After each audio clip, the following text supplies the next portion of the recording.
Halo semua, pada video kali ini saya ingin membahas hal yang ringan-ringan aja ya. Walau ringan tapi ini sering terjadi, yaitu penumpang terlambat atau tertinggal kapal dan orang yang terbawa kapal karena lupa turun dari kapal. Saya ingin bahas ini karena ini sangat penting untuk semua orang ketahui juga sih. Kita langsung aja ya, nggak usah pakai bumper video, kan kalian udah kenal siapa saya toh? Pada kasus seperti ini, saya berani angkat bicara karena saya sudah jalan dan lihat secara langsung dari Belawan sampai Jayapura, Bitung sampai Kupang, Nias Sibolga sampai Natuna. Jadi bisa dikatakan saya sudah tahu persis seperti apa permasalahannya di darat, khususnya di terminal penumpang pelabuhan. Sebenarnya jawabannya sangat sederhana ya, yaitu datanglah ke pelabuhan minimal 3 jam sebelum jam keberangkatan kapal. Sampai di sini pada setuju ya. Masalahnya banyak yang sepele dan gak mau menunggu lama di pelabuhan. Nah itu satu, yang pertama itu. Banyak yang sepele dan gak mau menunggu lama di pelabuhan. Yang kedua, banyak yang punya bayangan ketika mereka sampai, mereka langsung naik dan kapal langsung jalan. Emang lu siapa? Kalau situ kapten atau keluarga kapten kapal yang kapten secara langsung menjemput kalian, boleh aja. Tapi lu kan bukan. Nah, ini yang banyak salah mindset. Penumpang kapal itu pastinya ada ribuan penumpang. Contohnya di pelabuhan ujung ya, seperti contoh di Jayapura, Surabaya, Belawan Medan, Merauke, Kupang.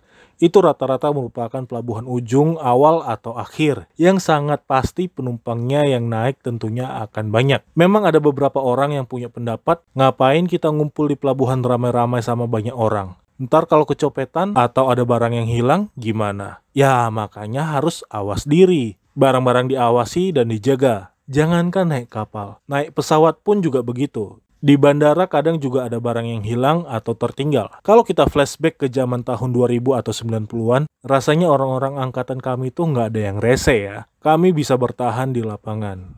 Kalau kita bosan, paling ya kita dobrak kantor Pelni. Ya nggak, angkatan 90-an. Jadi lebih baik menunggu lama di pelabuhan daripada ketinggalan. Kalau perlu nginap di pelabuhan karena alasan tidak ada kendaraan umum atau kendaraan yang sangat terbatas seperti di Kalimantan, atau beda pulau yang jaraknya sampai harus menempuh 2-3 pulau, itu juga boleh. Saya juga pernah menginap di pelabuhan untuk menunggu kapal, seperti di Pelabuhan Tanjung Priuk, Jakarta. Di Surabaya, saya sering menginap di pelabuhan. Di Makassar, saya pernah menginap. Di Bau-Bau pun saya juga pernah menginap saat saya ingin ngetrip dengan KM Loser. Waktu itu saya dari Bitung naik Tilong Kabila turun di Bau-Bau. Ketika saya sampai di Bau-Bau, saya turun dan saya nginap di pelabuhan Bau-Bau untuk menunggu KM Loser datang. Saya juga sering mendengar apa alasan mereka terlambat. Alasan klasiknya itu adalah macet di jalan. Zaman sekarang kan sudah semakin canggih ya. Kan bisa ngecek posisi jarak dan titik macet melalui Google Maps. Saya rasa sekarang sebagian besar orang sudah pegang HP Android yang ada Google Maps-nya, alias sudah lebih canggih. Kenapa saya bilang sebagian besar, bukan semua orang? Karena sebagian kecil lainnya masih menggunakan HP biasa hanya untuk menelepon dan SMS doang kayak oma saya. Jadi kalau untuk kasus seperti ini, setidaknya sudah harus hafal dong pada jam berapa terjadi macet di jalan. Seperti contoh macet itu biasanya saat anak-anak pulang sekolah pada jam 4 sore atau saat berangkat kerja pada jam 6 pagi. Oh iya, beda kota, beda kondisi waktu macet. Setidaknya ya kalian bisa perkirakan aja. Kalau kapal berangkat jam 6 sore, otomatis dari jam 12 siang kalian sudah harus berangkat dari rumah. Kita ambil contoh oma saya aja ya. Oma saya tinggal di Malang. Kalau oma saya ingin pas siar, maka jarak dari Malang ke Surabaya itu butuh waktu 3-4 jam. Surabaya ke pelabuhan itu butuh waktu kurang lebih 45 menit. Kalau kapal berangkat pada jam 3 subuh, di Surabaya kalau sudah sore kendaraan sudah mulai sedikit. Jadi mau nggak mau harus berangkat dari rumah jam 12 siang. Sampai di pelabuhan kurang lebih jam 6 sore. Ya mau nggak mau harus menunggu di pelabuhan karena kondisi di lapangan yang tidak baik alias susah dapat kendaraan. Ini kita bicara pakai transportasi umum ya, bukan mobil pribadi diantar keluarga atau pakai jemputan online. Kecuali kalau kalian sanggup, ya pakai jemputan online aja dari Malang sampai ke pelabuhan. Nah, masalah kedua itu ada di pelabuhan. Beda kota, beda juga jaraknya. Dari semua pelabuhan, Pelabuhan Makassar yang cukup ribet karena harus muter naik tangga dulu. Untuk akses penumpang, cara satu-satunya itu memang muter naik tangga dulu untuk masuk ke pelabuhan. Karena di depan terminal itu ditutup dengan gerbang. Kondisinya sangat jauh berbeda dengan di Surabaya dan di Tanjung Priok, Jakarta. Jadi kalau kalian mau naik dari Makassar, itu harus persiapan ekstra tenaga. Dan jangan datang pada saat menit-menit terakhir. Seperti contoh 10 menit terakhir. Yang ada nanti kalian lari-lari ngejar kapal, sampai di kapal kalian kehabisan nafas. Waktu paling aman mepet itu adalah 30 menit terakhir ya. Dengan catatan kalian sudah benar-benar sampai di pelabuhan. Bukan 30 menit lagi sampai di pelabuhan. Untuk kota lainnya, di Kupang juga jaraknya cukup jauh jarak dermaganya. Sama Busa Nabire, Kendari, Raha, Bau-Bau, Letung, Serasan, itu jarak dari pencetakan tiket atau dari terminal penumpang menuju tangga kapal itu sangat jauh. Tapi yang paling jauh jaraknya dari terminal penumpang ke dermaga itu adalah Kendari, Letung, Raha, dan Nabire. Kalau kalian datang terlambat dengan bawa barang banyak, kaki kesleo, megang kopi sambil lari-lari ngejar kapal di 4 kota tersebut, ya wassalam lah.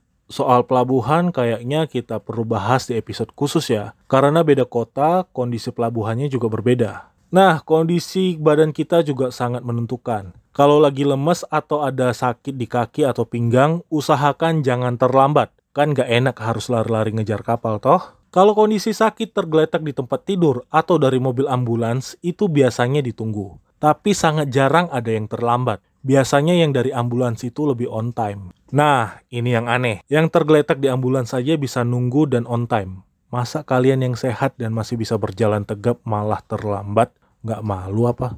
Saya aja yang sering di kapal nunggu informasi dari darat, penumpang masih kurang berapa, nggak pernah tuh saya melihat ada penumpang yang turun dari ambulans terlambat tiba di kapal. Coba mana nih operasi Darpel nih? Ada yang setuju sama saya nggak dalam hal ini? Sejauh ini dalam ingatan saya, ada 2 kota yang penumpangnya sering terlambat datang atau kondisi masih minus yang belum tiba di pelabuhan saat kapal sudah suling 2 atau 30 menit lagi kapal siap berangkat alias cukup parah terlambatnya. Yang pertama itu adalah Kupang. Yang kedua itu ada 2 kota, yaitu Jakarta dan Bau-Bau. Untuk Jakarta sebenarnya tentatif alias tidak menentu. Karena ada momen tertentu saja yang di Tanjung Priok itu kondisinya macet total sampai jalanan nggak bisa bergerak hingga berjam-jam. Kalau saya di posisi ini yang terjebak macet dan ingin berlayar, saya selalu berharap itu nahkoda kapal turun ke darat atau jalan-jalan ke mall dulu, dan pas balik sama-sama kena macet di jalanan. Ini sih kemungkinannya sangat kecil ya, tapi nggak ada yang nggak mungkin toh. Karena kapal kan nggak akan mungkin berangkat meninggalkan masternya di darat. Mungkin ada baiknya juga sih operasi darat, bawa nahkoda jalan-jalan, lihat-lihat kota, atau lihat-lihat apa kek. Sekalian buat refreshing atau penyegaran juga buat nahkoda. Ya walaupun nantinya udah sering ke situ-situ mulu, tapi setidaknya nahkoda bisa tahu kondisi kota itu suasananya seperti apa.